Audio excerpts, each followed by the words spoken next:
Hello everyone, welcome to Inspire Academy. तो जैसा कि अपन लोग जानते हैं कि इस कोविड-19 के चलते अपन ऑफलाइन क्लासेज स्टार्ट नहीं कर सकते। और अभी की जो करंट सिचुएशन है वो सब लोग भली भांति जानते हैं कि एक दिन में नंबर ऑफ केसेस काफ़ी बढ़ रहे हैं। तो इस सेशन में मुझे लगता भी नहीं है कि ऑफलाइन क्लासेज अपनी स्टार्ट हो पाएगी।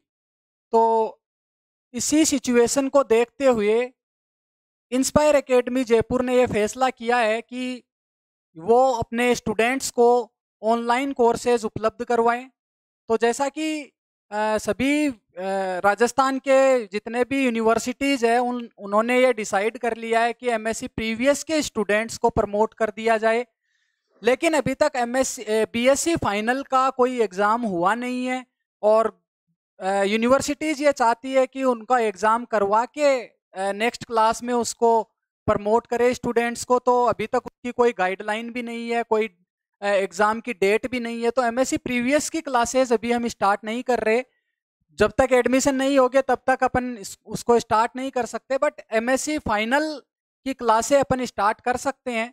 और जैसा कि तुम लोगों ने देखा होगा पिछले साल एमएससी प्रीवियस की पढ़ाई करते टाइम पे कि हालांकि तुम्हें एग्ज़ाम देने का मौका नहीं मिला और यूनिवर्सिटी का क्या पैटर्न रहता है, एग्जामिनेशन पैटर्न, वो तुम केवल प्रीवियस ईयर्स के पेपर्स देख के ही समझ पाते होंगे। और जो एमएससी का जो सिलेबस है वो इस तरीके से डिजाइंड है, जैसा कि तुम लोगों को पता होगा या तुम लोगों ने जैसा पढ़ाई किया होगा कि जो एडवांस पार्ट बीएससी तक जो तुमने पढ़ा, सिलेबस उसी तरीके से डिजाइन किया जाता है कि ये पार्ट तुम पढ़ चुके हो, ये तुम्हें आता है, इसके आगे से क्या, इसके आगे से स्टार्ट करना है। तो उस तरीके से एमएससी का सिलेबस डिजाइन किया हुआ है।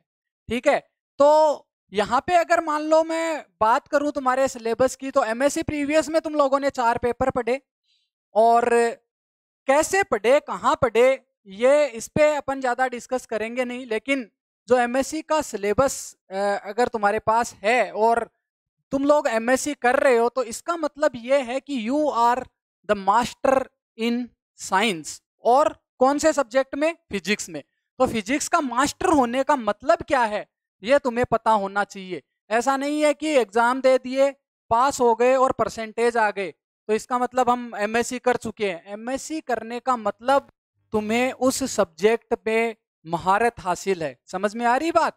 तो उसको तुम्हें उसी तरीके से पढ़ना भी चाहिए, क्योंकि जिस तरीके से तुम्हारा सिलेबस मैं पहले बता चुका हूं, सिलेबस इस तरीके से डिजाइंड है। इसका मतलब बीएससी में तुम्हें इतना पढ़ लिया है, इसके आगे से तुम्हें आगे पढ़ना है।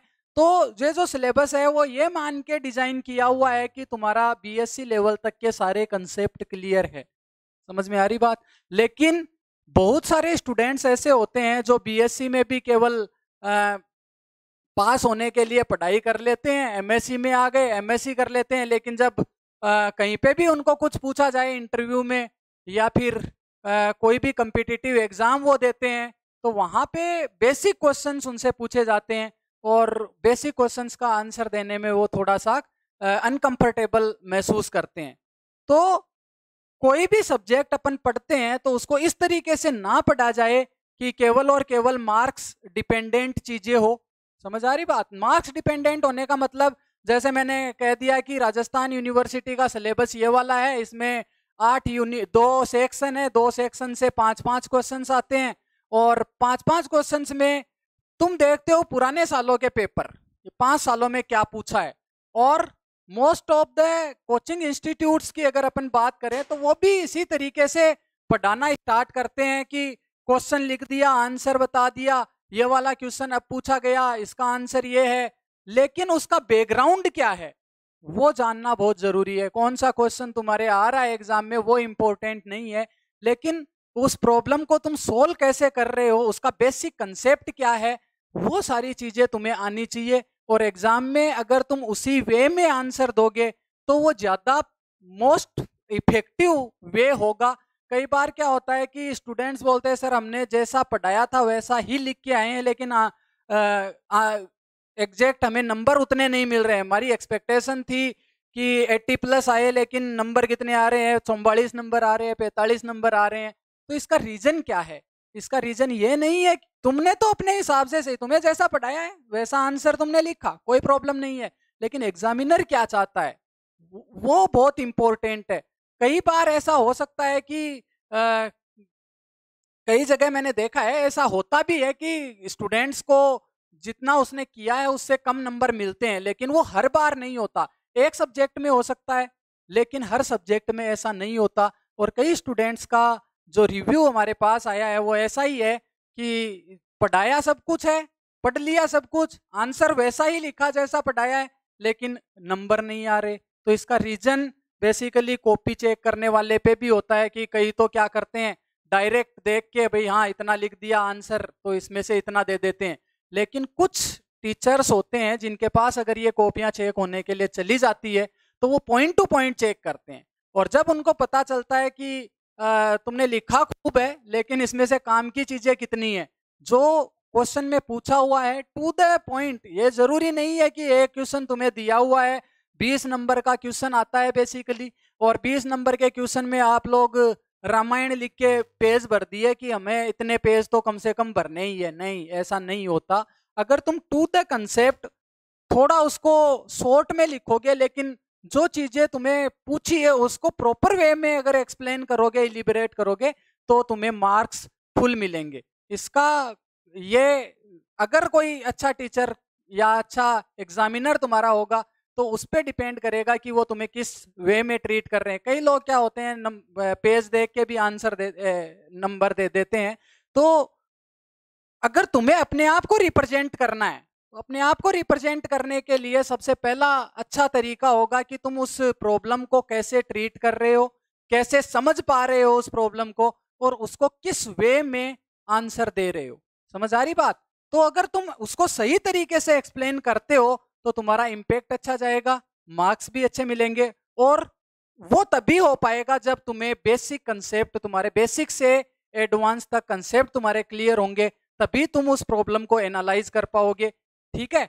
मैंने कई नोट्स भी देखे हैं उठा के, तो उसमें जैसे मान लो क्रोनिंग पेनी मॉडल हुआ, अभी हम बात करेंगे अलग अलग सब्जेक्ट की, तो उसमें ग्राफ बनाना, मतलब कॉपियों में ग्राफ ही गलत बना रखा है। मतलब जो एक्चुअली जो ग्राफ है, कोई भी फंक्शन का रिप्रेजेंटेशन अगर ग्राफिकल रिप्रेजेंटेशन तुम देते हो तो उसका बहुत ही अच्छा इम्पैक्ट एग्जामिनर पे जाता है।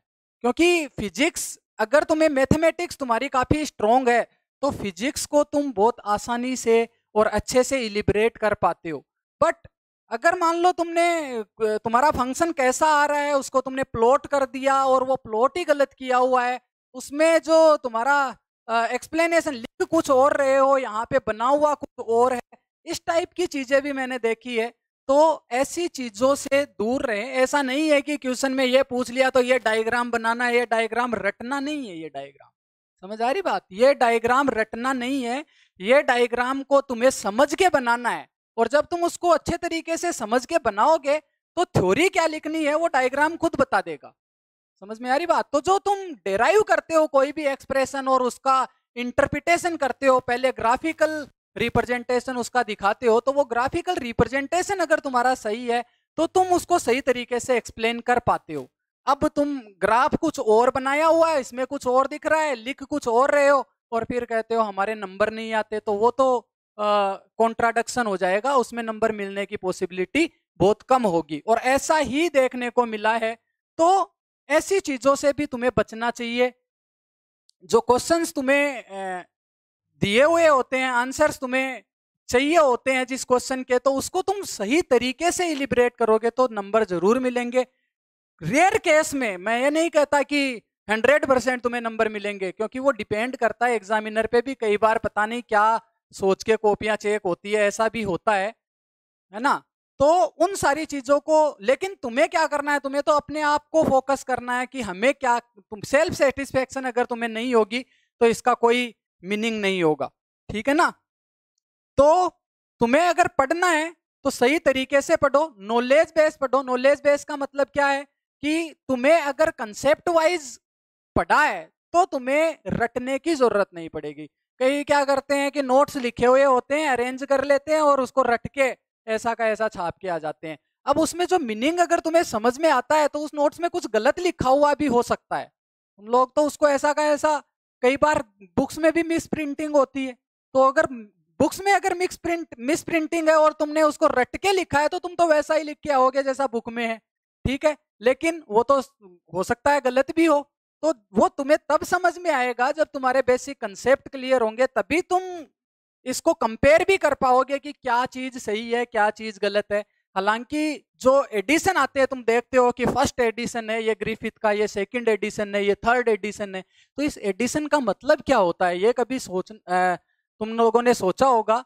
अगर कोई बुक आती है उसमें तुमने सपोज 10 चैप्टर उसके अंदर है और दूसरा एडिशन उसका आया उसमें भी 10 चैप्टर ही है, तुम कहोगे कि ये फर्स्ट एडिशन में जैसा है वैसा का वैसा ही सेकंड एडिशन है।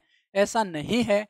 एक्चुअली अगर कोई बुक मार्केट में आती है तो उसकी प्रूफ रीडिंग होती है, और प्रूफ रीडिंग जब होती है तो उसमें जो कुछ लोगों की कमेटी होती है उनके थ्रू वो बुक चेक होती है। उसमें कोई गलतियां हैं तो वो गलतियां सुधार के वापस उसको प्रिंट करवाते हैं। उसके बाद भी जब वो प्रिंट हो जाती है उसके बाद वो डिस्ट्रीब्यूट होती है मार्केट में, कई लोग खरीदते हैं।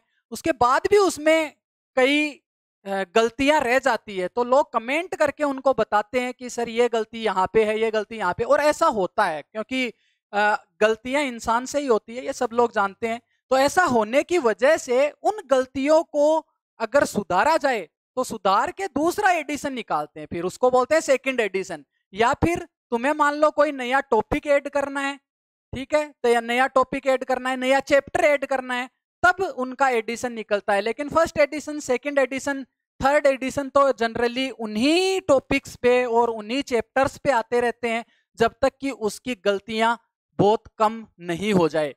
समझ में आ रही बात? तो ऐसी चीजें देखने को मिल सकती है। सीबीएच की बुक्स में भी बहुत सारी गलतियां देखने को मिलती है, सब लोग जानते हैं इस चीज को। इसीलिए अगर तुम्हें कंसेप्ट क्लियर है, तुमने ढंग से पढ़ा है, तो तुम वो गलतियां भी पहचान सकते हो, ठीक है। वो गलतियां तुम नोट्सों में भी पहचान सकते हो, बुक्स में भी पहचान सकते हो, और उनसे उन गलतियों को करने से बच भी सकते हो, ठीक है।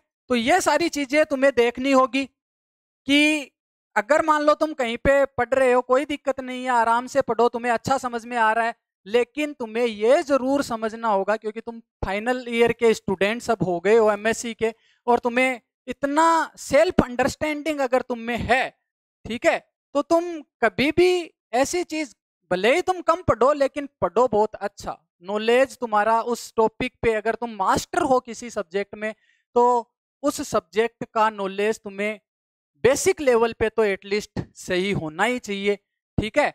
उसके बाद अगर अपन बात करें कि एमएससी फाइनल में अपन क्या क्या स्टडी करेंगे, तो सिलेबस के बारे में मैं थोड़ा सा डिस्कस कर लेता हूं कि कौन कौन से बुक्स तुम्हारे पास यहाँ पे तुम्हें एग्जाम में देखने को मिलेंगी, कौन कौन से सब्जेक्ट तुम्हारे इस बार हैं।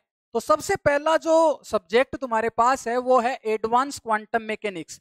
तो एडवांस क्वांटम मैकेनिक्स का सिलेबस यह सोच के डिजाइन किया हुआ है, देखो मैंने तुम्हें पहले ही बताया था, एमएससी प्रीवियस का जो सिलेबस था वो ये सोच के डिजाइन किया हुआ होता है कि बीएससी तक लड़के का नॉलेज इंप्रूव हो चुका है, यानी कि बीएससी की जो सिलेबस तुम्हारा है वो तुम्हें कंप्लीटली आता है, यह मान के और फिर एमएससी का सिलेबस डिजाइन किया जाता है, ठीक है। तो अगर एमएससी का सिलेबस तुम लोगों ने पढ़ा, एमएससी प्रीवियस में क्वांटम मैकेनिक्स तुम लोगों ने पढ़ ली, अब उस क्वांटम मैकेनिक्स में क्या क्या तुम्हें पढ़ा है तुम लोग जानते हो अच्छे से। स्पेक्ट्रोस्कोपी का कुछ पार्ट पढ़ा है, क्वांटम मैकेनिक्स स्पेक्ट्रोस्कोपी में कैसे यूज होती है। Basically spectroscopy is the application of quantum mechanics. उसको क्वांटम मैकेनिक्स से किसी भी मोलिकुलर स्पेक्ट्रम को या फिर एटॉमिक स्पेक्ट्रम को कैसे एक्सप्लेन करते हैं, वो सारी चीजें तुम्हारे पास किस में होती है, क्वांटम मैकेनिक्स का मतलब यूज कैसे करते हैं, एप्लीकेशन कहाँ कहाँ पे है। तो एक स्पेक्ट्रोस्कोपी में इसका एप्लीकेशन है, न्यूक्लियर फिजिक्स में इसका पूरा पूरा एप्लीकेशन है। अगर देखो, अगर तुम्हें प्रीवियस में तो न्यूक्लियर फिजिक्स नहीं दी थी किसी ने, ऐसा नहीं कहा कि न्यूक्लियर फिजिक्स प्रीवियस में पढ़ लो, क्वांटम मैकेनिक्स फाइनल में पढ़ लो, ऐसा इसलिए नहीं है क्योंकि जो रिक्वायरमेंट है सिलेबस की वो उसी तरीके से है। अगर तुमने क्वांटम मैकेनिक्स प्रीवियस में पढ़ ली ठीक है। तो उसके कुछ एप्लीकेशन, जो बेसिक एप्लीकेशंस है, वो स्पेक्ट्रोस्कोपी में तुमने पढ़े। कैसे हम कोई भी डाइएटॉमिक मॉलिक्यूल एक रिजिड रोटेटर की तरह बिहेव करता है, तो मॉलिक्यूलर स्पेक्ट्रम कैसे एक्सप्लेन करते हैं, लेकिन जो ऑब्जर्व्ड रिजल्ट है वो कुछ और ही होते हैं, वो उस स्पेक्ट्रम को एक्सप्लेन नहीं कर पाते। तो हम क्वांटम मैकेनिकल एक्सप्लेनेशन को थोड़ा सा चेंज करते हैं, और चेंज करके इसको एन हार्मोनिक वाइब्रेटर मानते हैं। ठीक है, हार्मोनिक वाइब्रेटर से एन हार्मोनिक वाइब्रेटर करते हैं, फिर उसका जो एक्सपेरिमेंटल रिजल्ट है उसको थ्योरेटिकल रिजल्ट से मैच करवाया। तो इस टाइप का एप्लीकेशन पार्ट तुम लोगों ने देखा वहां पे, और क्वांटम मैकेनिक्स नाइसली एक्सप्लेन करता है जो ऑब्जर्व्ड रिजल्ट है उनको। तो यहाँ पे अगर अपन बात करें नेक्स्ट टॉपिक जो न्यूक्लियर फिजिक्स के बारे में अगर मैं बात करूं, तो एमएससी फाइनल में इसको यहाँ पे डिजाइन किया है तुम्हारे लिए इस सिलेबस को। तो ऐसा इसलिए किया हुआ है कि न्यूक्लियर फिजिक्स में पूरी की पूरी क्वांटम मैकेनिक्स इन्वॉल्व होती है, क्योंकि न्यूक्लियस एक क्वांटम मैकेनिकल सिस्टम है। तो जब न्यूक्लियर फिजिक्स पढ़ेंगे तब अपन देखेंगे किस तरीके से क्वांटम मैकेनिक्स का यूटिलाइजेशन करके इस सब्जेक्ट को इलिबरेट किया हुआ है। इसके बाद अगर अपन बात करें सॉलिड स्टेट फिजिक्स की, तो क्वांटम मैकेनिक्स क्या था? क्वांटम मैकेनिक्स बेसिकली एक टूल था, एक एक्चुअली मैं इसको क्या कहूंगा, एक टूल कहूंगा जिससे तुम फिजिक्स को समझ सकते हो। ठीक है, तुमने एक टूल बनाया कि इस टूल की हेल्प से ये वाला पार्ट है वो हम एक्सप्लेन कर सकते हैं। तो वो तुमने स्पेक्ट्रोस्कोपी में देखा। अभी तुम इस साल जो मैं बता रहा हूँ न्यूक्लियर फिजिक्स में देखोगे, और सॉलिड स्टेट फिजिक्स में भी सॉलिड किससे मिलके बना हुआ है, एटम्स से मिलके बना हुआ है, एटम्स में इलेक्ट्रॉन्स होते हैं। तो ये सारा का सारा सिस्टम क्वांटम मैकेनिकल सिस्टम है। तो सॉलिड की बहुत सारी प्रॉपर्टीज जो क्लासिकल मैकेनिक्स से समझाना असंभव है, ठीक है, तो उसको अपन क्वांटम मैकेनिक्स की हेल्प से समझाते हैं। वो सारी चीजें भी अपन यहाँ पे डिस्कस करेंगे। ठीक, तो जो सिलेबस का डिजाइनिंग की बात मैं कर रहा था, वो डिजाइनिंग इसी पैटर्न पे है कि तुम्हें स्टेप बाय स्टेप आगे ले जाना है। ठीक है, ऐसा नहीं है कि तुम पहले एडवांस क्वांटम मैकेनिक्स पढ़ लो उसके बाद क्वांटम मैकेनिक्स पढ़ो। ठीक है, तो सिलेबस की बात अगर मैं करूं तो एमएससी फाइनल में अपने पास जो सिलेबस है, वो सबसे पहला जो पेपर तुम्हारा रहेगा वो होगा एडवांस क्वांटम मैकेनिक्स। और उसमें एडवांस क्वांटम मैकेनिक्स में बेसिकली उन पार्टिकल्स को डील किया जाएगा। अभी तक तो बीएससी एमएससी प्रीवियस में तुमने जो क्वांटम मैकेनिक्स पढ़ी है, वो ऐसे पार्टिकल्स के बारे में स्टडी करना था जिसमें पार्टिकल की स्पीड है वो लाइट के कंपैरिजन में बहुत बहुत कम है, और पार्टिकल का साइज है वो उसकी साइज पे उस पार्टिकल से एसोसिएटेड वेव और उस वेव की वेवलेंथ उस पार्टिकल के साइज पे डोमिनेट करे। यानी पार्टिकल का साइज कम और स्पीड लाइट के कंपैरिजन में कम। तो ऐसे रीजन में जो तुम पढ़ते हो वो वाली फिजिक्स होगी, वो है quantum mechanics, basic quantum mechanics. तो तुम इसको एक चार्ट से भी समझ सकते हो कि अगर मान लो मैं इस वाली एक्सिस पे तुम्हें कह दूं कि ये मेरे पास, ये वाला मेरे पास है साइज ऑफ द पार्टिकल। अगर मान लो यहां पे मैं ये कहूं कि साइज ऑफ द पार्टिकल, ठीक, साइज ऑफ पार्टिकल, और इस एक्सिस पे मेरे पास क्या है, इस एक्सिस पे मेरे पास है स्पीड।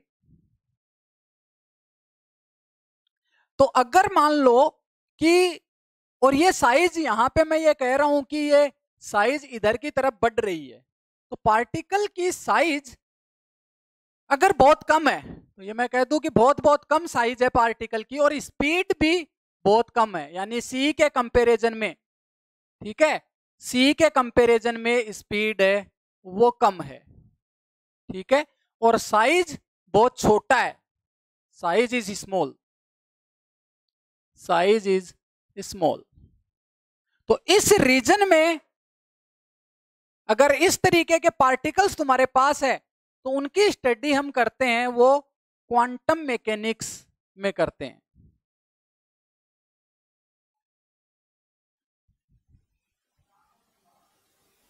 ठीक है, और अगर मान लो पार्टिकल का साइज स्मॉल है, पार्टिकल का साइज बढ़ रहा है, स्पीड सी से कम है, स्पीड स्टिल सी से कम है। तो ये वाला रीजन अगर मैं सिलेक्ट करूं, ठीक, तो इस रीजन में तुम्हारे पास जो सिस्टम को एक्सप्लेन करने के लिए जो फिजिक्स होगी, उस रीजन में हम जो फिजिक्स पढ़ते हैं वो होती है क्लासिकल फिजिक्स।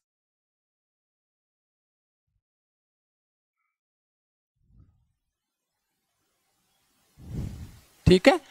अब अगर मैं बात करूं कि पार्टिकल का साइज है, उसको थोड़ा सा हमने स्पीड को थोड़ा सा बढ़ा दिया, पार्टिकल का साइज है उसको स्मॉल ही रहने दिया, तो speed is comparable to c, v is nearly equal to c. ऐसी सिचुएशन अगर तुम्हारे पास आती है, v is nearly equal to c, तो ऐसी सिचुएशन में और साइज है वो अभी भी क्या है, स्मॉल है, size is small.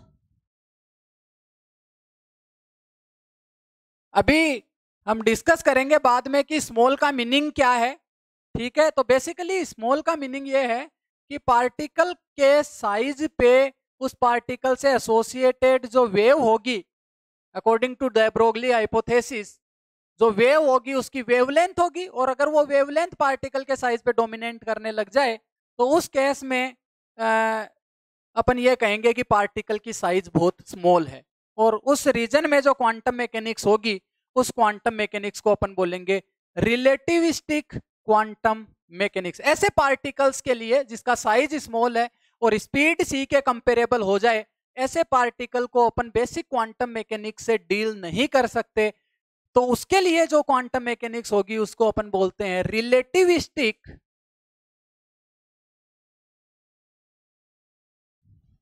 Quantum mechanics.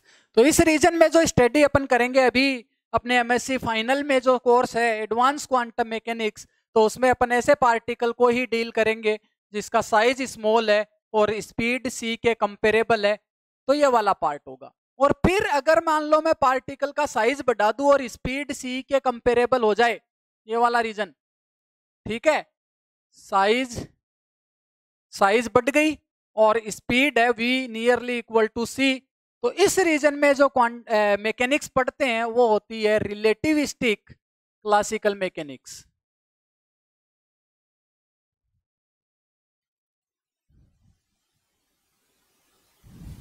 Classical mechanics, तो रिलेटिविस्टिक क्लासिकल मैकेनिक्स में basically special theory of relativity तुम पढ़ते हो, तो ये सारी चीजें तुम्हें देखने को मिलती है यहाँ पे इस रीजन वाइज अगर अपन बात करें तो पहले वाला पार्ट हमने एमएससी प्रीवियस में कंप्लीट कर लिया था क्वांटम मैकेनिक्स का।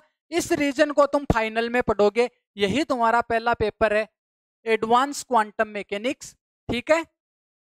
इसके बाद दूसरा पेपर जो तुम्हारे पास है वो है न्यूक्लियर फिजिक्स।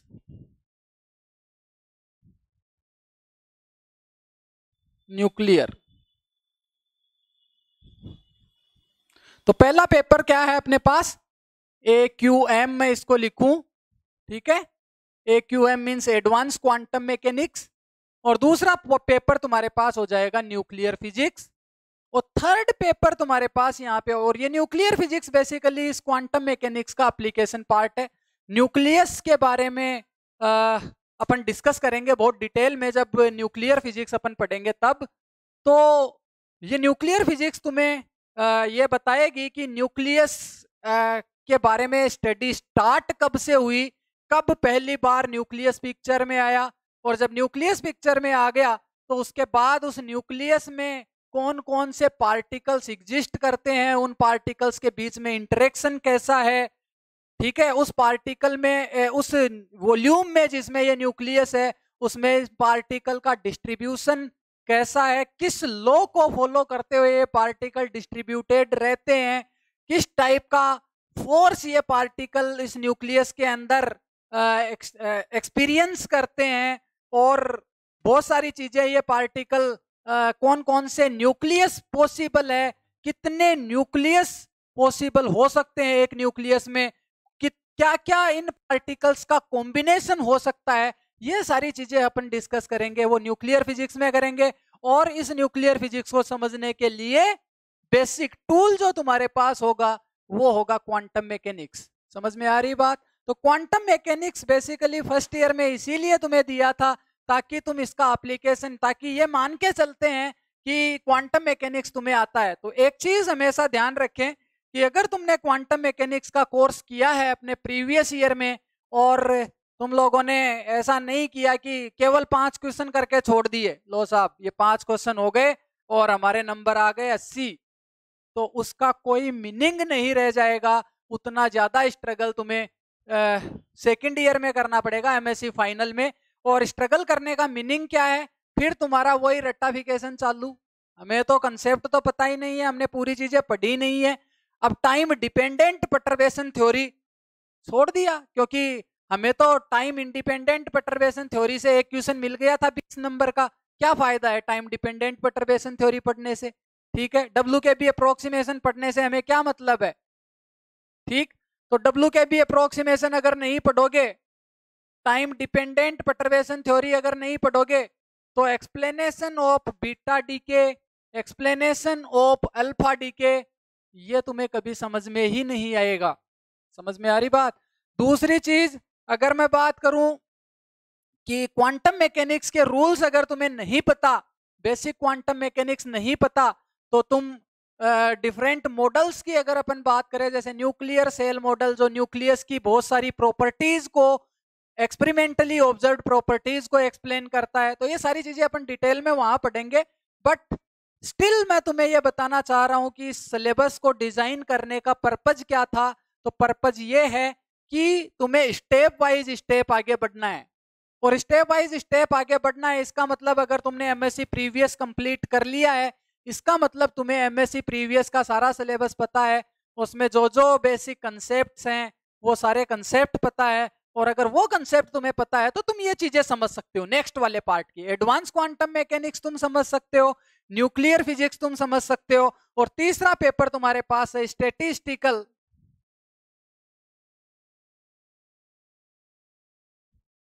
स्टैटिस्टिकल फिजिक्स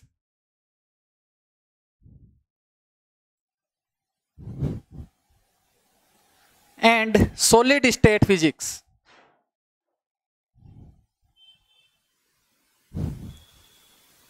तो बेसिकली जो फिजिक्स का मेन पार्ट है, मोस्ट ऑफ द रिसर्च जो आजकल चल रही है वो इसी पार्ट पे चल रही है, सॉलिड स्टेट फिजिक्स, जिसको अपन कंडेंस मैटर फिजिक्स के नाम से भी जाना जाता है। Everything is depends on solid, मतलब जो भी नया रिसर्च हो रहा है, कोई भी चीज तुम बनाते हो, जैसे मैंने कहा ट्रांजिस्टर मैंने बनाया, तो ट्रांजिस्टर को बनाने के लिए तुम्हें कोई एक मटेरियल की जरूरत होगी। वो मटेरियल कैसा हो सकता है? वो सॉलिड हो सकता है। जैसे तुमने सेमीकंडक्टर फिजिक्स पढ़ी, तो semiconductor physics basically solid material है, सिलिकॉन हुआ, जर्मेनियम हुआ, गैलियम आर्सेनाइड हुआ, तो ये सारा का सारा पार्ट है वो सॉलिड पे डिपेंड करता है। और इस सॉलिड में हम क्या पढ़ने वाले हैं सॉलिड स्टेट फिजिक्स में, उसको भी अपन डिस्कस करेंगे, क्योंकि अपना जो पहला टॉपिक मैं स्टार्ट करने जा रहा हूं वो यही है। तो तीसरा पेपर तुम्हारे पास ये है सॉलिड स्टेट फिजिक्स और स्टैटिस्टिकल फिजिक्स। इनमें क्या पढ़ेंगे वो जब इसका इंट्रोडक्शन आएगा तब देखेंगे। और चौथा पार्ट तुम्हारा है, चौथा पेपर जो तुम्हारा है वो बेसिकली ऑप्शनल पेपर होता है। ऑप्शनल पेपर का मतलब स्पेशलाइजेशन पेपर जिसको तुम बोलते हो। और किसी भी इंटरव्यू में या कोई भी एग्जाम तुम्हें देना होता है, जैसे CSIR नेट का एग्जाम तुमने दिया, तो तुम्हें यह पूछा जाता है कि व्हाट इज योर स्पेशलाइजेशन। और what is your specialization means कि तुमने स्पेशल पेपर क्या पढ़ा है, और स्पेशल पेपर का मीनिंग क्या है। यहाँ पे तुम्हारे पास एमएससी में दो ऑप्शन रहते हैं, एक रहता है प्लाज्मा फिजिक्स, एक रहता है प्लाज्मा फिजिक्स, और दूसरा तुम्हारे पास रहता है माइक्रोवेव इलेक्ट्रॉनिक्स।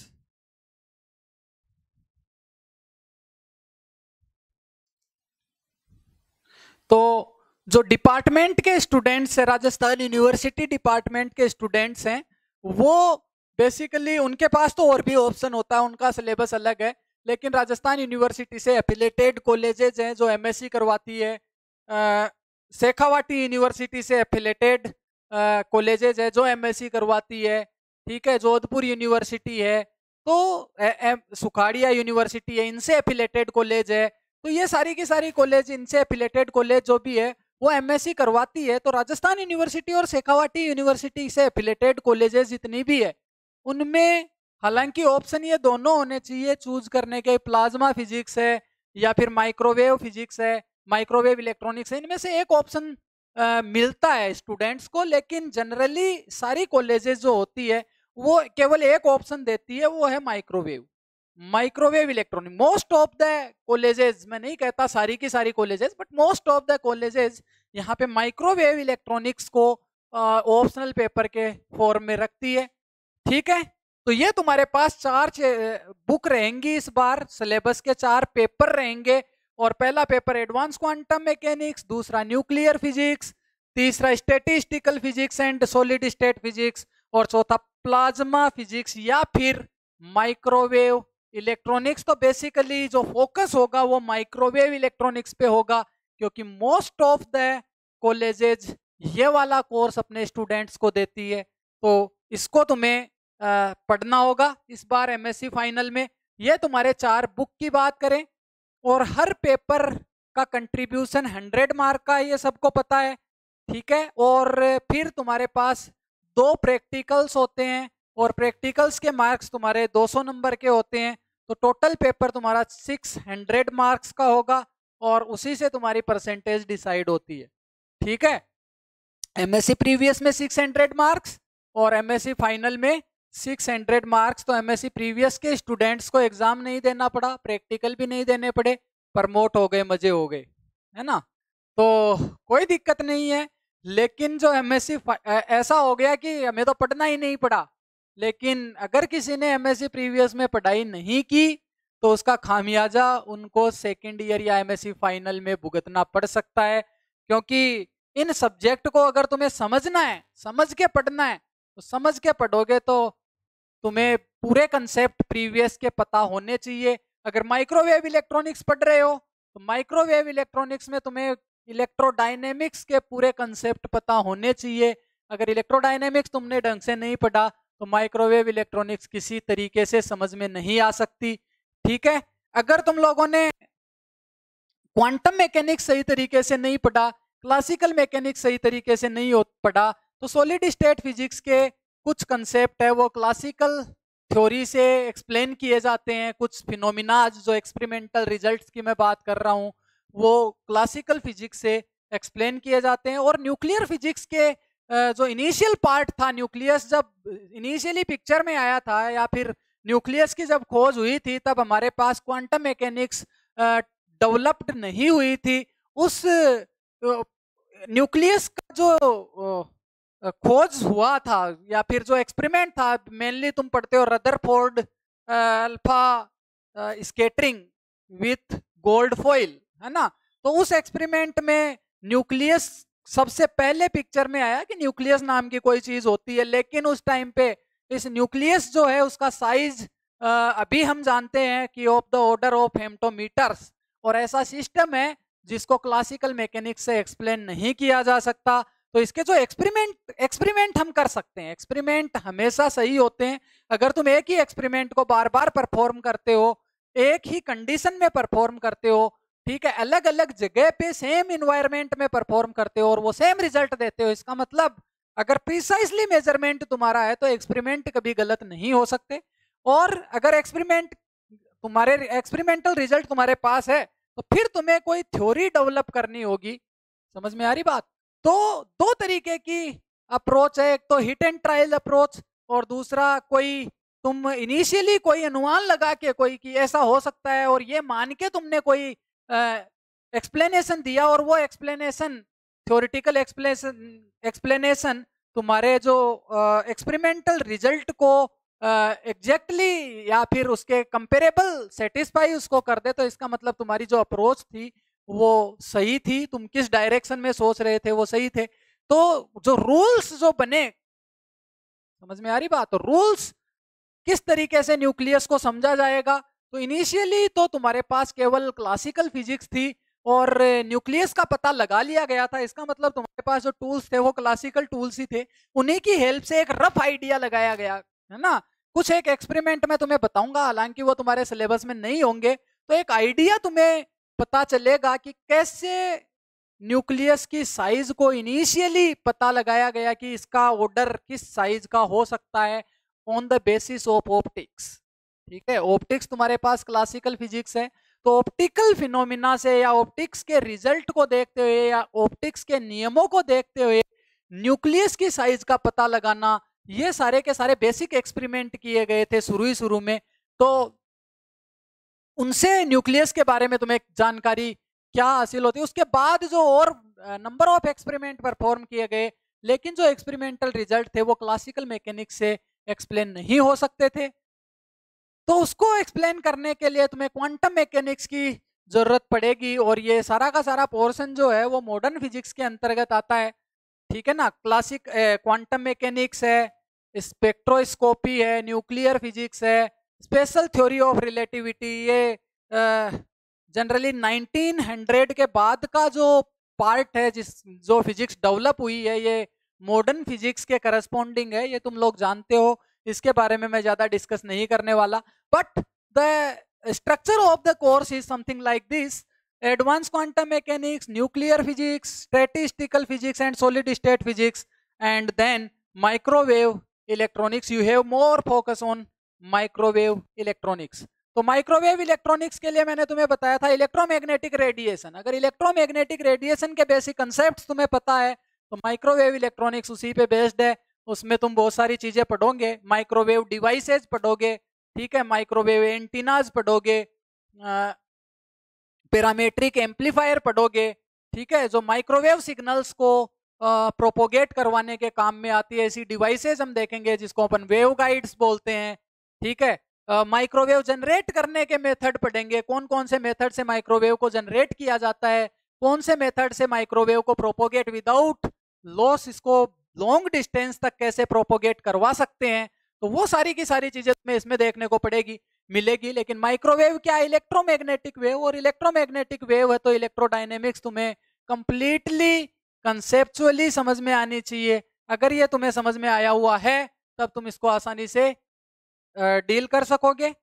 ओके, तो ये तुम्हारे पास 4 बुक है, और इसमें सबसे पहला जो सब्जेक्ट मैं स्टार्ट करने जा रहा हूं वो है ये 3rd वाला paper, statistical physics and solid state physics.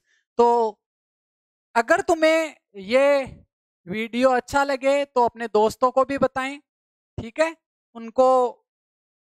यहाँ पे अपन कम से कम 5-7 लेक्चर अपने YouTube चैनल पे होंगे जो inspire physics bye inspire academy के नाम से बना हुआ है।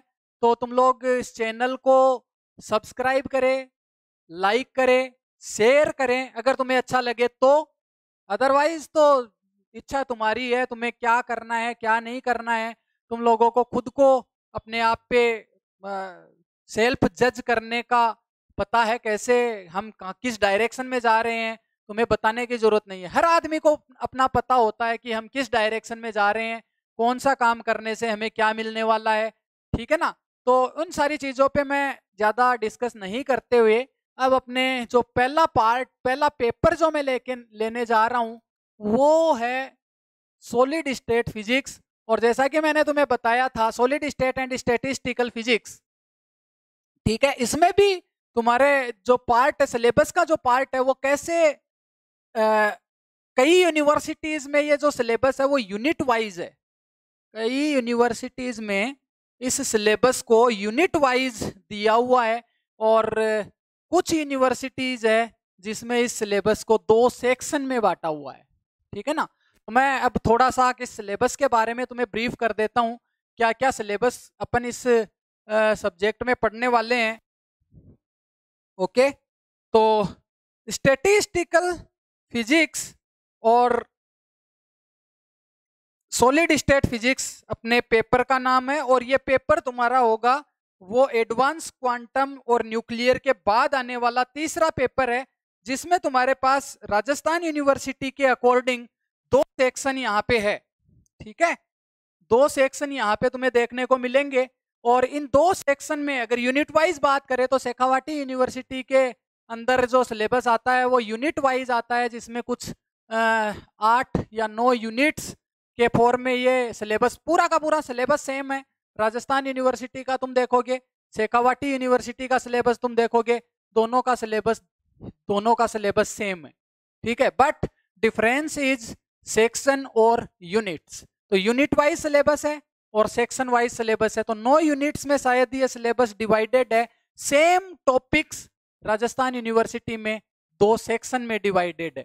तो तुम्हारा जो पेपर का नाम है वो statistical and solid state physics.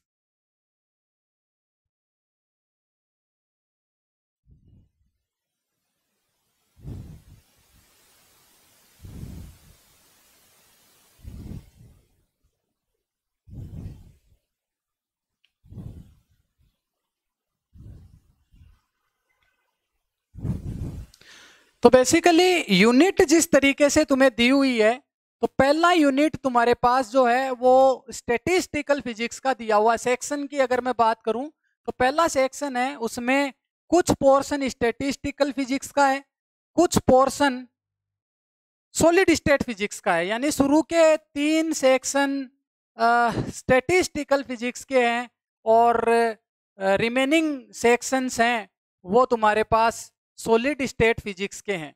तो बेसिकली अपन जो सिलेबस का डिजाइन है उसके हिसाब से मैं ये सिलेबस नहीं करवाने वाला। पहली चीज, तुम्हें सिलेबस पूरा पढ़ना है, लेकिन पढ़ेंगे कैसे वो तरीका मैं तुम्हें बताता हूं। सबसे पहले अपन बेसिक कंसेप्ट जानेंगे। मैं सॉलिड स्टेट फिजिक्स से इसको शुरुआत करूंगा। मेरा जो पढ़ाने का वे होगा वो क्या होगा, और एग्जाम जो तुम्हारा सिलेबस है वो किस वे में है उसको अपन कंपेयर कर लेते हैं।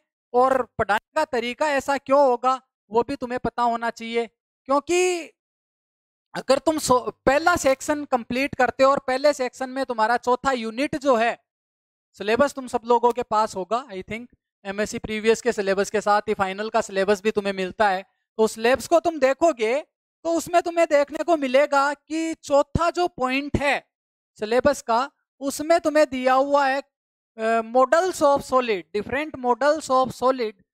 डिफरेंट मॉडल्स का मीनिंग तुम्हारे पास यहाँ पे क्या है कि जो सॉलिड है उसको जो उसके अंदर इलेक्ट्रॉन का बिहेवियर है उसको कैसे एक्सप्लेन करें, तो उसके लिए कुछ मॉडल्स बनाए गए हैं।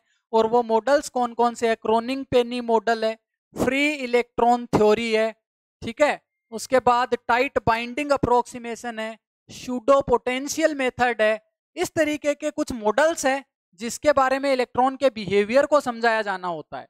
लेकिन अगर मैं डायरेक्ट ये मॉडल्स के बारे में डिस्कशन स्टार्ट कर दूं, तो ये मानते हुए सिलेबस किस हिसाब से डिजाइन किया हुआ है ये मुझे पता है। ये बीएससी, ये मान के कि बच्चे ने बीएससी की हुई है और बीएससी का उसको सारी चीजें पता है, उसके बाद ये एडवांस चीजें हैं इनको डिस्कस किया हुआ है। समझ आ रही बात? तो अगर तुम नोमेनक्लेचर के बारे में जानते हो, सारे के सारे सॉलिड स्टेट फिजिक्स है, तो बेसिकली सॉलिड स्टेट फिजिक्स के बारे में ही अगर अपन स्टार्ट करें सबसे पहले, या पहले मैं तुम्हें सिलेबस बता देता हूं। तो पहला जो सेक्शन है तुम्हारे पास, उसमें पहला जो पार्ट है उसमें इंट्रोडक्शन, कुछ बेसिक कंसेप्ट है किसके? स्टैटिस्टिकल फिजिक्स के। पहली यूनिट में पहला जो सेक्शन है उसका पहला यूनिट है, उसमें तुम्हें सबसे पहला जो पार्ट दिया हुआ है सिलेबस का, उसमें दिया हुआ है basic concept of statistical physics. और बेसिक कंसेप्ट के बाद में तुम्हें दिया हुआ है, वो दिया हुआ है कि जो कैनोनिकल एंसेंबल है, एंसेंबल के बारे में, फेज स्पेस के बारे में, लीवेल्यू थ्योरम, ठीक है। लीवेल्यू थ्योरम पढ़ने के बाद तुम्हें बेसिकली क्या पढ़ना होगा? Canonical ensemble, grand canonical ensemble, micro canonical ensemble. और इन एंसेंबल के अंदर ये एंसेंबल क्या होते हैं, ये सारी चीजें अपन डिटेल में डिस्कस करने वाले हैं, बट मैं केवल सिलेबस का थोड़ा सा ओवरव्यू देना चाह रहा हूं। तो ये एंसेंबल पढ़ेंगे और फिर बेसिक कंसेप्ट पढ़ लिया। इसके बाद अपन पढ़ेंगे इसके अंदर नेक्स्ट पार्ट जो है इसका सेकंड यूनिट, जिसमें तुम्हें electron theory of solid, free electron theory of solid, जिसमें इलेक्ट्रॉन्स के बारे में, इलेक्ट्रॉन का बिहेवियर सॉलिड के अंदर कैसा होता है, स्टैटिस्टिकल मैकेनिक्स में अपन फर्मी डिराग स्टैटिस्टिक्स की हेल्प से ये इलेक्ट्रॉनिक प्रॉपर्टी किसी सॉलिड की पढ़ेंगे, जिसमें फर्मी फंक्शन कैलकुलेट करेंगे, डेंसिटी ऑफ स्टेट्स कैलकुलेट करेंगे, डेंसिटी ऑफ स्टेट कैलकुलेट करने के बाद नंबर ऑफ इलेक्ट्रॉन्स कैलकुलेट करने का तरीका अपन देखेंगे, कैसे इलेक्ट्रॉन का कंसंट्रेशन कैलकुलेट कर सकते हैं, कैसे इलेक्ट्रॉन का नंबर पता कर सकते हैं किसी भी मेटल में या किसी भी सेमीकंडक्टर में, और उसका पिक्टोरियल रिप्रेजेंटेशन कैसा होगा उसको भी अपन डिस्कस करेंगे यूजिंग फर्मी-डिराक स्टैटिस्टिक्स। और बेसिकली ये जो क्लासिकल स्टैटिस्टिक्स है, मैक्सवेल बोल्ट्जमान स्टैटिस्टिक्स, ये क्यों फेल हुई किसी भी सॉलिड के एक्सपेरिमेंटल रिजल्ट्स को एक्सप्लेन करने में, उसको भी अपन डिस्कस करेंगे। और फिर उसका जो रेक्टिफिकेशन किया गया वो किस बेसिस पे किया गया, तो उसके लिए क्वांटम स्टैटिस्टिक्स, जिसमें मैंने तुम्हें बताया एक तो फर्मी-डिराक स्टैटिस्टिक्स है, दूसरा बोस-आइंस्टीन स्टैटिस्टिक्स है। तो इन स्टैटिस्टिक्स को डिटेल में पढ़ेंगे, ठीक है। और एवरेज बिहेवियर सिस्टम का कैलकुलेट करने के लिए पार्टीशन फंक्शन बेसिकली बहुत इंपॉर्टेंट क्वांटिटी है, जिसको तुम अलग अलग एंसेम्बल्स में पढ़ोगे, माइक्रो कैनोनिकल में, ग्रांड कैनोनिकल में और बेसिकली कैनोनिकल एंसेम्बल में। ये सारे के सारे पार्टीशन फंक्शन पढ़ेंगे, और पार्टीशन फंक्शन का एप्लीकेशन क्या है किसी भी सिस्टम का। अगर गैसीय सिस्टम तुम्हारे पास है जिसमें नंबर ऑफ पार्टिकल्स बहुत ज्यादा है, या सॉलिड सिस्टम है जिसका एक मॉलिक्यूलर वो वेट लिया, उसमें नंबर ऑफ एटम्स बहुत ज्यादा है, तो ऐसे सिस्टम की स्टडी करने के लिए अपन स्टैटिस्टिकल मैकेनिक्स का यूज करते हैं। और स्टैटिस्टिकल मैकेनिक्स को जब अपन स्टार्ट करेंगे, पहले अपन पढ़ेंगे इसका सॉलिड स्टेट वाला पार्ट, तो उसको अपन डिटेल से डिस्कस करेंगे, उसके बाद हम स्टैटिस्टिकल फिजिक्स में आएंगे, तो अलग अलग इंट्रोडक्शन इनका रहेगा, सॉलिड स्टेट का अलग से रहेगा और स्टैटिस्टिकल का अलग से। फिलहाल मैं सिलेबस से तुम्हें बता देना चाह रहा हूँ क्या क्या है। फिर चौथी यूनिट तुम्हारे पास पहले सेक्शन में है, वो है इलेक्ट्रॉन का बिहेवियर सॉलिड के अंदर कैसा है, उसको जानने के लिए जैसे मैंने तुम्हें बताए थे डिफरेंट मॉडल्स इन सॉलिड, और डिफरेंट मॉडल्स में तुम्हारे पास क्या है, वो नियरली फ्री इलेक्ट्रॉन थ्योरी है, दूसरा तुम्हारे पास क्रोनिंग पेनी मॉडल है, क्रोनिंग पेनी मॉडल के बाद में टाइट बाइंडिंग अप्रोक्सीमेशन है, और इस टाइट बाइंडिंग अप्रोक्सीमेशन से अपन डेंसिटी ऑफ स्टेट्स कैसे कैलकुलेट कर सकते हैं, नंबर ऑफ इलेक्ट्रॉन्स कैसे कैलकुलेट कर सकते हैं किसी सिस्टम में, वो सारा का सारा डिस्कशन होगा। इसके बाद स्यूडो पोटेंशियल मेथड होगा। तो ये सारे के सारे मॉडल्स हम पढ़ेंगे, वो चौथी यूनिट तुम्हारी होगी, वो सेक्शन ए की होगी। इसके बाद सेक्शन बी में तुम चलोगे तो इलास्टिक प्रॉपर्टी ऑफ सॉलिड, ये पहला यूनिट होगा, या फिर इसको पांचवा यूनिट दिया हुआ है। तो इलास्टिक प्रॉपर्टी ऑफ सॉलिड, जिसमें तुम्हें इलास्टिक कांस्टेंट के बारे में अपन बात करेंगे, स्ट्रेन और स्ट्रेस के बारे में, सॉलिड में स्ट्रेन और स्ट्रेस, और सॉलिड के अंदर जो वेव प्रोपोगेशन होगी 100 डायरेक्शन में, वेव प्रोपोगेशन का क्या मीनिंग है, 110 डायरेक्शन क्या होती है, उसमें वेव प्रोपोगेशन का एक्सप्रेशन क्या होगा, और 111 डायरेक्शन में, ये 3 डायरेक्शन में वेव प्रोपोगेशन के रिजल्ट में देखने हैं, और उनका जो रिजल्ट हमारे पास आएगा उसका फिजिकल सिग्निफिकेंस क्या है, वो सारी चीजें हम डिस्कस करेंगे। वो होगा तुम्हारा यूनिट 5 और सेक्शन बी का पहला पार्ट, ठीक है। इसके बाद अपने पास नेक्स्ट पार्ट जो होगा वो होगा कि सॉलिड की जो इलेक्ट्रिकल प्रॉपर्टीज है, वो इलेक्ट्रिकल प्रॉपर्टीज को कैसे एक्सप्लेन करें, जिसमें तुम्हारे पास ड्रूड थ्योरी होगी, ठीक है ना, और electronic property means electronic conductivity की अपन बात करेंगे, थर्मल कंडक्टिविटी की बात करेंगे, टेम्परेचर देने से हीट का ट्रांसफर कैसे होगा, ठीक है। तो वो सारी चीजें इस वाले सेक्शन में अपन इंक्लूड करेंगे। इसके बाद नेक्स्ट पार्ट जो है, नेक्स्ट इंपॉर्टेंट प्रॉपर्टी है सॉलिड की, वो है मैग्नेटिक प्रॉपर्टी। तो ये मैग्नेटिक प्रॉपर्टी के बारे में अपन डिस्कस करेंगे। तो मैग्नेटिक प्रॉपर्टी में तुम्हारे पास डायामैग्नेटिज्म है, पैरामैग्नेटिज्म है, फेरोमैग्नेटिज्म है, फेरीमैग्नेटिज्म है और एंटी फेरोमैग्नेटिज्म है। ये 5 टॉपिक अपन लेके चलेंगे, तुम्हारे सिलेबस में है, 1 बाय 1 इसको डिस्कस करेंगे, बेसिक कंसेप्ट से इसको स्टार्ट करेंगे और उसके बाद लास्ट तक इसको पढ़ेंगे। और इसके बाद जो नेक्स्ट इंपॉर्टेंट फिनोमिना है सॉलिड का, वो है सुपर कंडक्टिविटी। तो सुपर कंडक्टिविटी तुम्हारे सिलेबस का लास्ट यूनिट है आई थिंक। तो इसके अंदर तुम क्या पढ़ोगे सुपर कंडक्टिविटी में?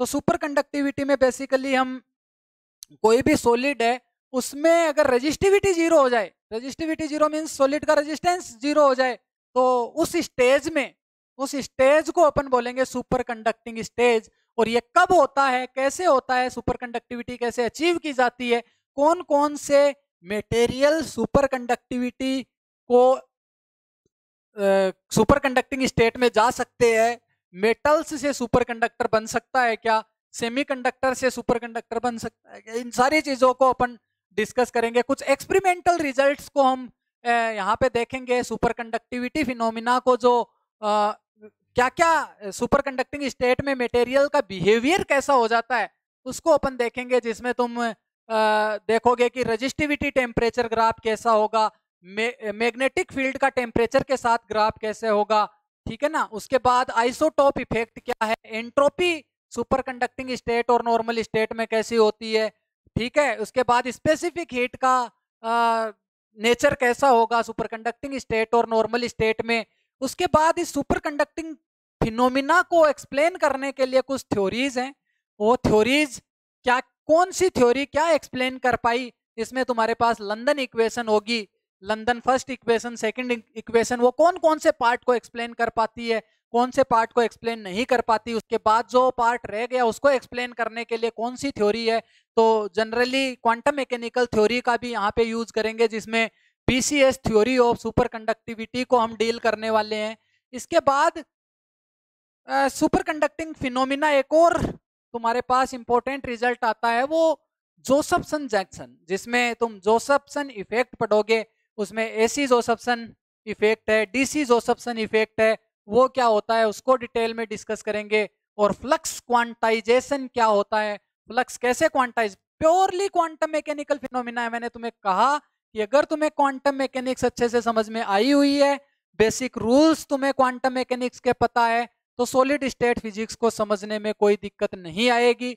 अदरवाइज तुम्हारे पास वे है, दूसरा वे भी है, अगर तुम्हें केवल नंबर बनाने हैं तो आसानी से कोई नोट्स कलेक्ट करो कहीं से, रट्टा मारो और फिर आराम से तुम अपना 2 दिन के लिए उनको याद रखो किसी तरीके से, 1 दिन के लिए, और जाके और फिक्स पैटर्न पे क्वेश्चन आते हैं। अगर न्यूमेरिकल वगैरह आ गए तो मुझे नहीं लगता कि, अगर तुम्हारे बेसिक कंसेप्ट क्लियर है तो न्यूमेरिकल प्रॉब्लम्स को सोल्व कर पाओगे। अगर तुम्हारे न्यूमेरिकल अप्रोच अच्छी है, बेसिक कंसेप्ट तुम्हारे अच्छे हैं, तो यूनिवर्सिटी लेवल के एग्जाम में इतने टफ न्यूमेरिकल भी नहीं आते, बेसिक कंसेप्ट से तुम्हारे न्यूमेरिकल बन जाते हैं। तो यूनिवर्सिटी लेवल का एग्जाम पास करने के लिए बेसिकली तुम्हें बेसिक कंसेप्ट आने चाहिए और कंसेप्चुअल तुम्हारा आंसर होना चाहिए। तो moral of the story is कि अगर तुम ढंग से पढ़ोगे, समझ के पढ़ोगे, तो रटने की जरूरत नहीं पड़ेगी, ठीक है। अपने जो कुछ लेक्चर्स अपने पास आएंगे, 5 से 7 लेक्चर तुम्हें यूट्यूब पे प्रोवाइड करवा दिए जाएंगे। कैसा तुम्हें फील होता है, तुम्हें अगर ऐसा थोड़ा सा भी लगे कि हमें समझ में आ रहा है, तो अपने जो फ्रेंड्स हैं उनको जरूर बताएं कि एक बार पढ़ के देखें। और अगर तुम्हें ऐसा लगे कि वास्तव में ये थोड़ा बहुत सही चल रहा है, अपना कुछ समझ में आ रहा है और कुछ फायदा अपने को यहाँ से कोर्स करने से मिलेगा, तो इस कोर्स को ज्वाइन करें, ठीक है। तो चैनल का नाम मैंने तुम्हें बताया, इंस्पायर एकेडमी का चैनल है, जिसको तुम यूट्यूब पे सर्च करोगे फिजिक्स बाय इंस्पायर एकेडमी से, और यहाँ से तुम्हें ये वीडियोस तुम्हें मिलने लग जाएंगे। और आज तुम्हारा ये पहला इंट्रोडक्टरी पार्ट है, और अब मैं सिलेबस को स्टार्ट करने से पहले मैंने तुम्हें बताया कि मैं अपने हिसाब से इसको सिलेबस को स्टार्ट करूंगा, और मैं सॉलिड स्टेट फिजिक्स पहले पढ़ाऊंगा, उसके बाद स्टैटिस्टिकल फिजिक्स के पार्ट में अपन इंटर करेंगे। तो सॉलिड स्टेट फिजिक्स में सबसे पहला पार्ट जो तुम सॉलिड के बारे में क्या जानते हो, कि कोई भी सॉलिड तुम्हारे पास है उसकी प्रॉपर्टीज क्या क्या है, समझ आ रही बात। तो स्टार्टिंग मैं करूंगा किससे, सॉलिड स्टेट फिजिक्स से।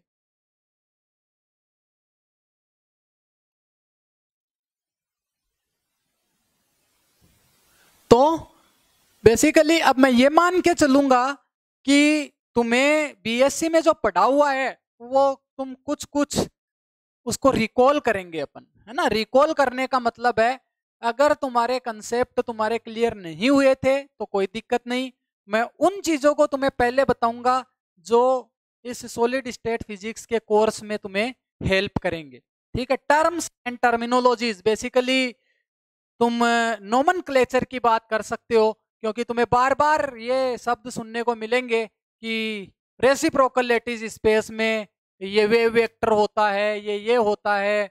तो वो सारी की सारी चीजें तुम्हें समझ में आए, ठीक है। नोमेनक्लेचर अगर तुम्हें समझ में आता है, सब्जेक्ट का टर्म और टर्मिनोलॉजी अगर तुम्हें समझ में आती है, तो सब्जेक्ट को आसानी से तुम समझ पाओगे। तो सबसे पहली चीज जो सॉलिड स्टेट फिजिक्स में है वो अपने पास ये है कि सॉलिड स्टेट फिजिक्स में अपन पढ़ते क्या है। Why solid state physics? तो सॉलिड स्टेट फिजिक्स में बेसिकली तुम्हारे पास जो मटेरियल है उसको ब्रॉड वे में हमने 3 पार्ट में बांट रखा है। ब्रॉड वे में अगर मैं बात करूं, हालांकि उसको नंबर ऑफ सब और पार्ट्स में भी अपन बांट सकते हैं। जैसे तुम्हारे पास मटेरियल है,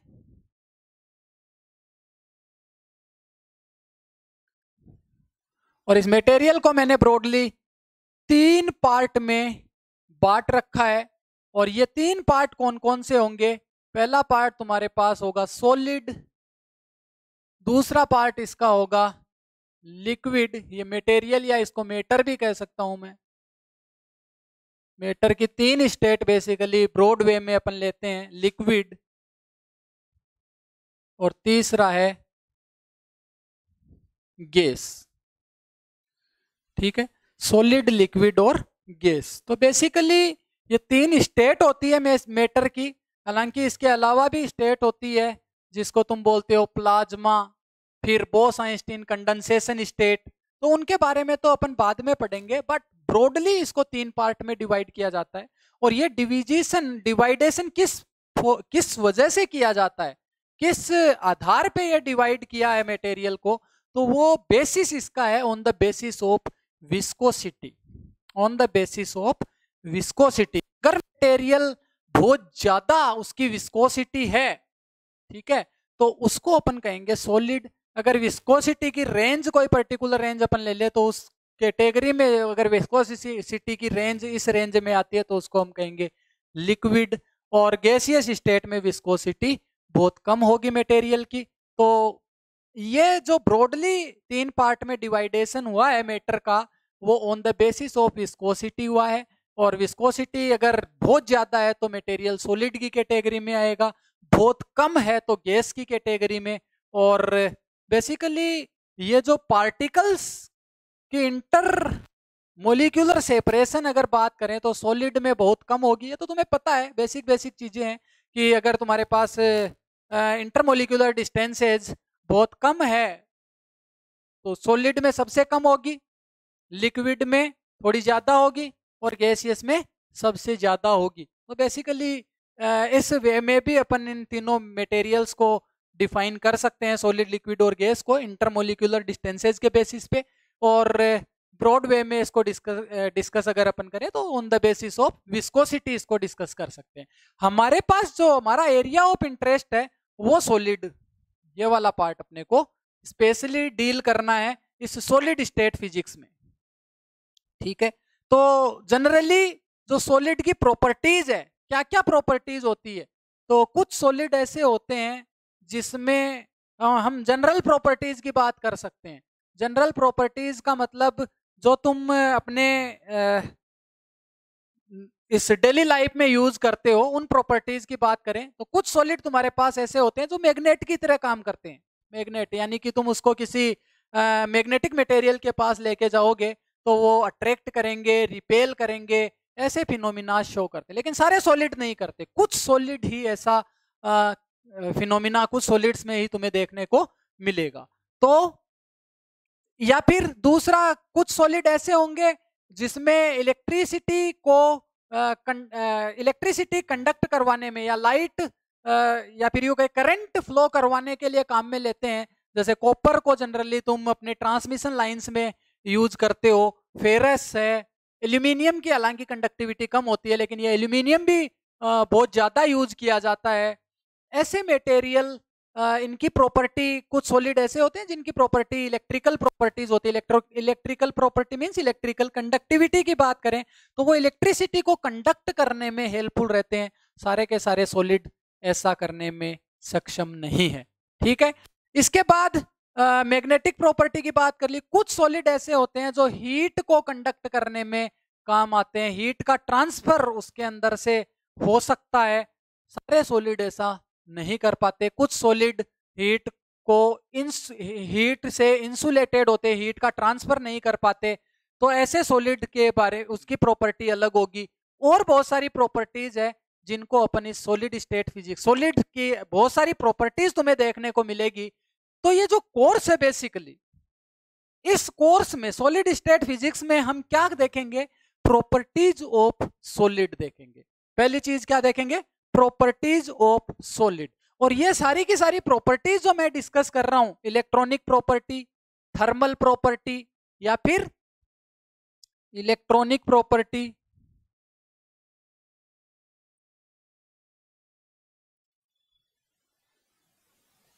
थर्मल प्रॉपर्टी और मैग्नेटिक प्रॉपर्टी, इसके बाद मैंने तुम्हें बताया था सुपर कंडक्टिविटी फिनोमिना और बहुत सारी चीजें।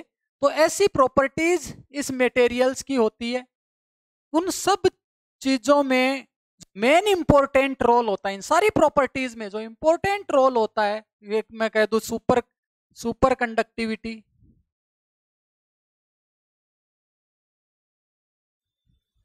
Super conductivity. तो ऐसे तुम्हारे पास डिफरेंट प्रॉपर्टीज होगी सॉलिड की, ठीक, जिसमें इलेक्ट्रिकल प्रॉपर्टी के बाद में एक और प्रॉपर्टी अगर मैं यहां पे नाम ले दूं, ऑप्टिकल प्रॉपर्टी। अभी मैं ज्यादा डिस्कस नहीं कर रहा, मैं केवल प्रॉपर्टीज के बारे में बता रहा हूं। ये प्रॉपर्टीज होती क्या है इसको बाद में डिस्कस करेंगे, क्योंकि ये तो तुम्हारे सिलेबस में अपन इसी को डील करने वाले हैं थ्रू आउट द सिलेबस, ठीक है ना। सुपर कंडक्टिविटी अपन पूरा यूनिट पढ़ेंगे, मैग्नेटिक प्रॉपर्टी अपन पूरा यूनिट पढ़ेंगे, इलेक्ट्रिकल प्रॉपर्टी अपन पूरा यूनिट पढ़ेंगे, थर्मल प्रॉपर्टी पढ़ेंगे, ऑप्टिकल प्रॉपर्टी पढ़ेंगे जिसमें तुम लेटिस वाइब्रेशन और थर्मल प्रॉपर्टी और ऑप्टिकल प्रॉपर्टी बेसिकली ये तुम्हारे लेटिस वाइब्रेशन से रिलेटेड होगी, लेटिस वाइब्रेशन।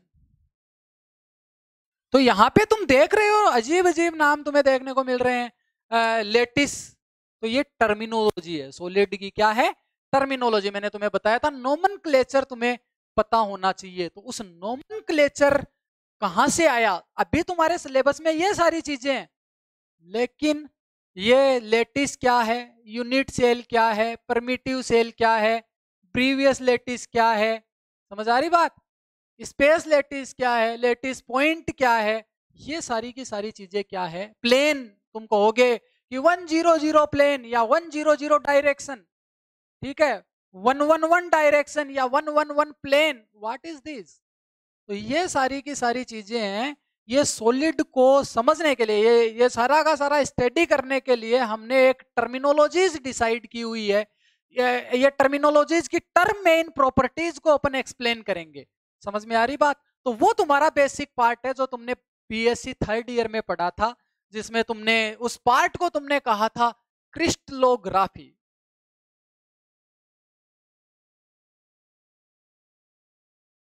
क्रिस्टलोग्राफी, समझ में आ रही बात। और क्रिस्टलोग्राफी और इसके अंदर दूसरी टर्मिनोलॉजी जिसमें तुम बोलते हो रेसिप्रोकल लेटिस। तो ये तुम्हारे पास रेसिप्रोकल लेटिस क्या होता है, क्रिस्टलोग्राफी में जो इंफॉर्मेशन तुम्हारे पास आती है वो क्या क्या इंफॉर्मेशन आती है सॉलिड की, तो ये तुम्हारे पास बेसिक टर्मिनोलॉजीज डिसाइड करेगी किसी भी सॉलिड के बारे में। तो सॉलिड स्टेट फिजिक्स में हम सबसे पहला पार्ट जो तुम बीएससी में पढ़ चुके हो वो ये है, क्रिस्टलोग्राफी पढ़ चुके हो और रेसिप्रोकल लेटिस स्पेस पढ़ चुके हो, ओके। तो जो भी प्रॉपर्टीज तुम्हारी ये ऑप्टिकल इलेक्ट्रॉनिक प्रॉपर्टी तुम एक्सप्लेन करोगे सॉलिड की, वो बेसिकली इस रेसिप्रोकल लेटिस स्पेस में हम इसको एक्सप्लेन करेंगे, रेसिप्रोकल लेटिस स्पेस में एक्सप्लेन करेंगे। और ये सारी चीजें ये मान के चली हुई है कि क्रिस्टलोग्राफी और रेसिप्रोकल लेटिस स्पेस तुम्हें पता है। तो ये क्रिस्टलोग्राफी और रेसिप्रोकल लेटिस स्पेस क्या है, ये तुम्हें सबसे पहले समझना होगा। तो बेसिकली जो क्रिस्टलोग्राफी है, इसमें तुम्हारे पास सॉलिड जो है उस सॉलिड जिन एटम्स या जिन मॉलिक्यूल्स, ठीक है, या जिन एलिमेंट्स से मिलके बना हुआ है, उन एलिमेंट्स का अरेंजमेंट इस सॉलिड में कैसा है उस पे डिपेंड करेगा, उस अरेंजमेंट को बताएगा ये क्रिस्टलोग्राफी। क्रिस्टलोग्राफी क्या बताएगा कि सॉलिड के अंदर में एटम्स का अरेंजमेंट कैसा है, एटम्स या मॉलिक्यूल्स का अरेंजमेंट कैसा है, और इन अरेंजमेंट्स करने के बाद इनके बीच में डिस्टेंसेज कितनी है, ठीक है ना।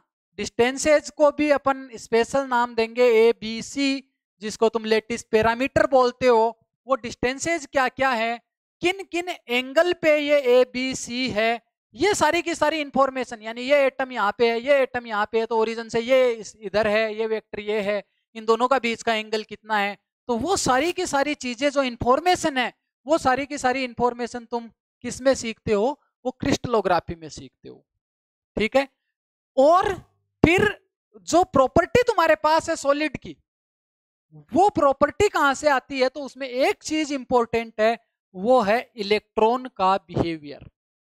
ये जो प्रॉपर्टी है ये कौन डिसाइड कर, कुछ तो सॉलिड के अंदर ऐसा है तो कुछ सॉलिड तुम्हारे पास ऑप्टिकल प्रॉपर्टी शो करते हैं, कुछ सॉलिड मैग्नेटिक प्रॉपर्टी शो करते हैं, कुछ सॉलिड सुपर कंडक्टिविटी शो करते हैं, कुछ सॉलिड इलेक्ट्रॉनिक प्रॉपर्टी शो करते हैं। तो इसमें ऐसा क्या है सॉलिड में, सॉलिड में ऐसा क्या है जिसकी वजह से उसके अंदर ये प्रॉपर्टी डिफरेंट डिफरेंट सॉलिड में डिफरेंट डिफरेंट होती है।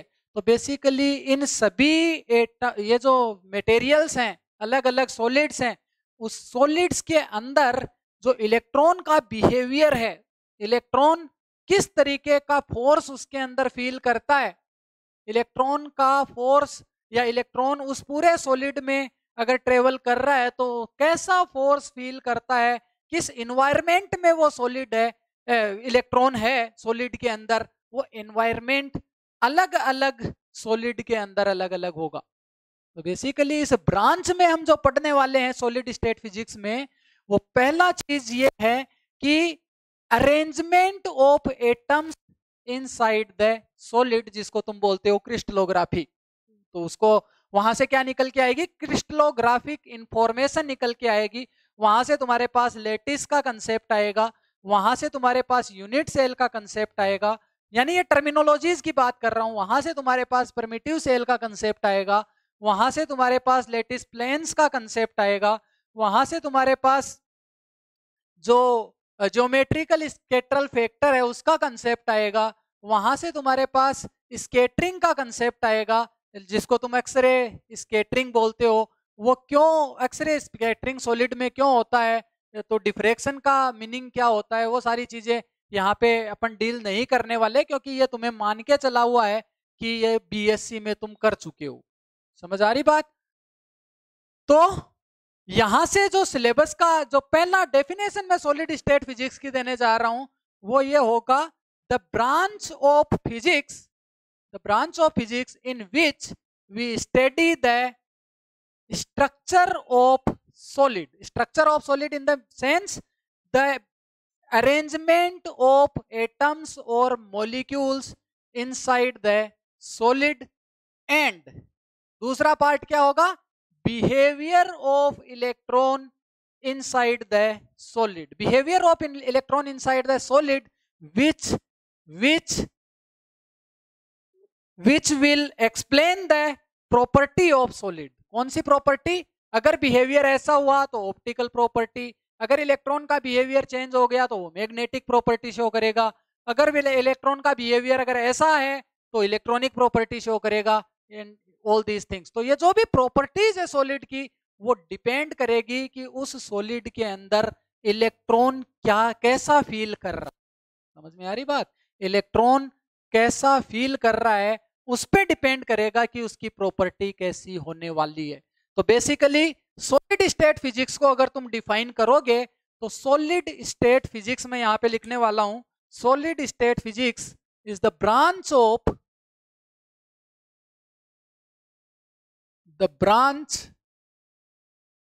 Of physics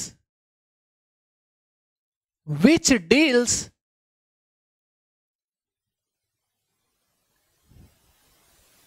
with the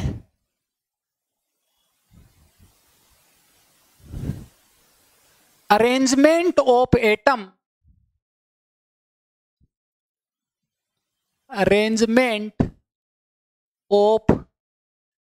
atoms or molecules inside the solid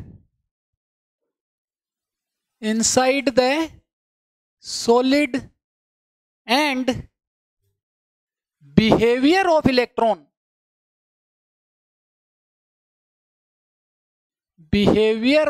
electrons inside the solid is known as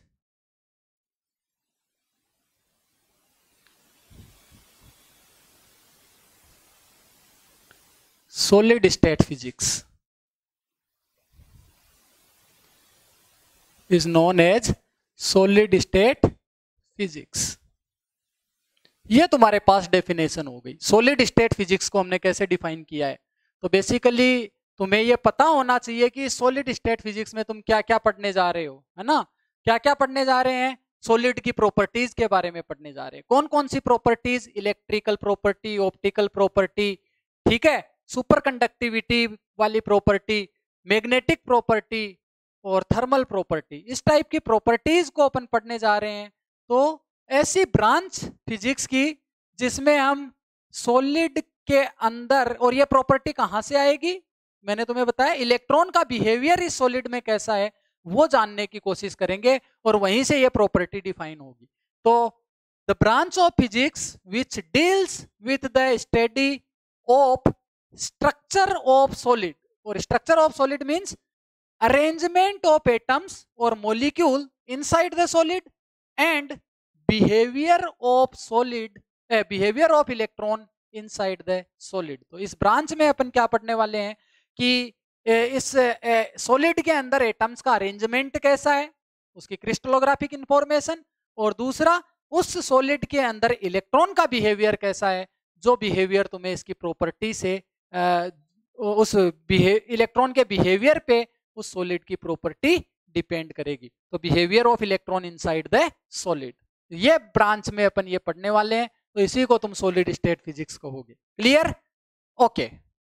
तो ये प्रॉपर्टीज के बारे में अगर अपन बात कर लें तो हमारा जो फोकस होगा वो सॉलिड पे होगा। अब सॉलिड, अब मैं सबसे पहला जो तुम्हारे पास पार्ट लेके आ रहा हूं वो थोड़ा सा क्रिस्टलोग्राफिक इंफॉर्मेशन तुम्हें यहाँ पे अपन इंट्रोडक्शन लेंगे इसका, क्योंकि मैंने तुम्हें बताया था कि अगर तुम्हें बेसिक्स क्लियर नहीं है तो बेसिक क्लियर नहीं होने की वजह से अपन इसको समझ नहीं पाएंगे। तो टर्मिनोलॉजी और नोमेनक्लेचर को समझना बहुत जरूरी है, जो कि सारी चीजें कहाँ पे है, वो क्रिस्टलोग्राफी में है, या फिर रेसिप्रोकल लैटिस स्पेस का कंसेप्ट क्या है, इनके बारे में अपन ब्रीफली थोड़ा सा रिकॉल करेंगे। हम ये नहीं कहेंगे इनके बारे में पढ़ेंगे, हम थोड़ा सा पुरानी क्लास को रिकॉल करेंगे, BSc third year solid state physics, और फिर यहां से अपना डिस्कशन स्टार्ट करेंगे यूनिट वाइज।